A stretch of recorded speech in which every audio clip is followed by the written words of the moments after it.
Congressman Michael McCaul. He's the chair of the House Foreign Affairs Committee. Mr. Chairman, thanks so much for joining us. As you know, and I want to get to the vote for House Speaker in just a moment, but let me start with the truly awful situation still in Israel right now. You received a briefing on the Hamas terror attack earlier today. What stood out to you from that briefing? I think what stood out was what we didn't hear. The idea that Iran had no fingerprints on this operation. We all know that Iran provides $100 million to Hamas every year, and a lot of the weaponry and the rockets involved. Also, on the intelligence failure, which I asked questions about, how did we miss this? How did the Israeli intelligence miss this? We know the Egyptian intelligence service handed this off days before the terrorist invasion, if you will, or attack. So there's a lot of questions about that. What we're most concerned about, Wolf, is an escalation in the region, and that being not just containing Gaza and Hamas in Gaza.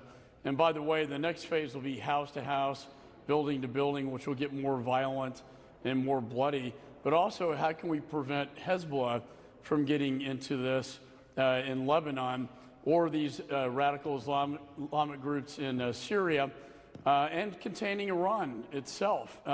We don't want this to escalate into a sort of global jihad war, if you will, in Jerusalem. So our intelligence is very important here in terms of prevention. I'm very glad, though, the administration has sent both the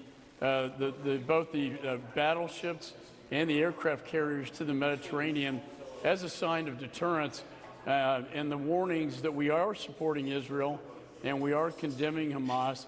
The first resolution or bill that will go to the floor whenever we get a speaker in the chair, and I hope it's soon, will be my bill supporting Israel and condemning Hamas.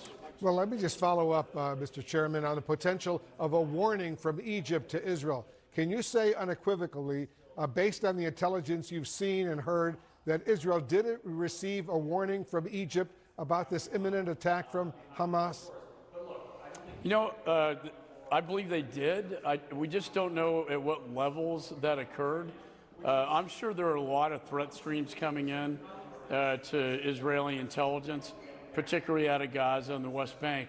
But, you know, the thing is, well, we know Hamas have been planning this attack for quite some time, perhaps even up to a year ago. And the idea that it was not caught raises some concerns.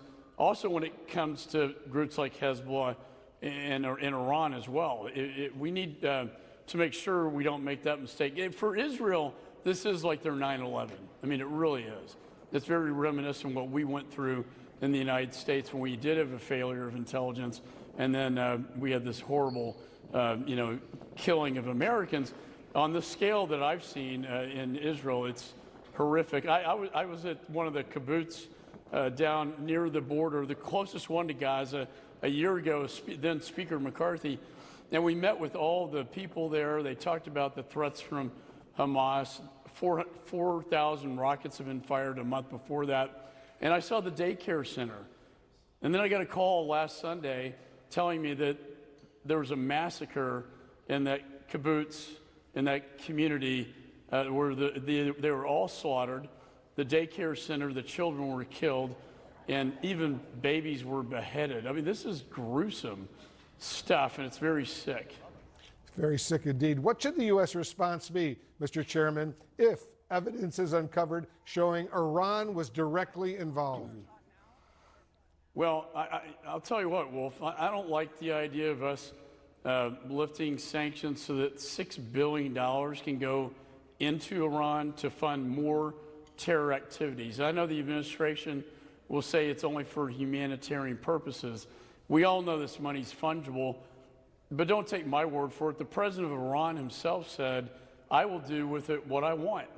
And so when you have the president of Iran saying that, I think the administration needs to take a pause on the $6 billion they have slated to go into Iran, maybe in the hopes of some nuclear Iran deal, because we know that they were behind a lot of what Hamas does. They're basically a franchise of Iran in the Gaza, and they are a terrorist organization. Iran's the largest state sponsor of terror, and I don't think we should be funding it.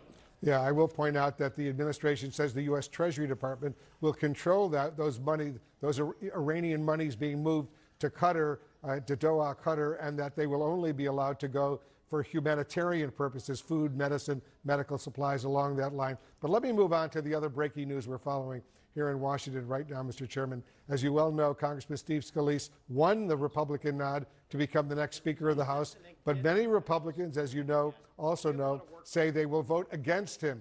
Are you confident he can get 217 votes on the floor of the House of Representatives to avoid a protracted floor fight? Yeah, I gotta hope so, Wolf. I think not only for my party, but for the sake of the nation, we have to govern, and we can't govern without a speaker in the chair. We can't move a national security aid package for Israel and other conflicts if we don't have a speaker in the chair. And the longer we play games with this, the more dysfunction that people see on the floor that only emboldens our adversaries. Like Chairman Xi talks about how democracy doesn't work, and Putin loves this. The Ayatollah loves this.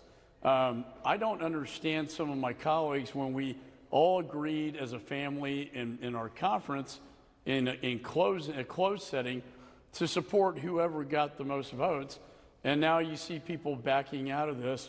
I think it's dangerous. I mean, particularly, Wolf, the timing of this, with the threat from Hamas in Israel and from other countries, Putin's invasion into Ukraine, Chairman Xi's threat to the Pacific. This is no time to be playing politics, and we need a Speaker of the House so we can govern for the American people.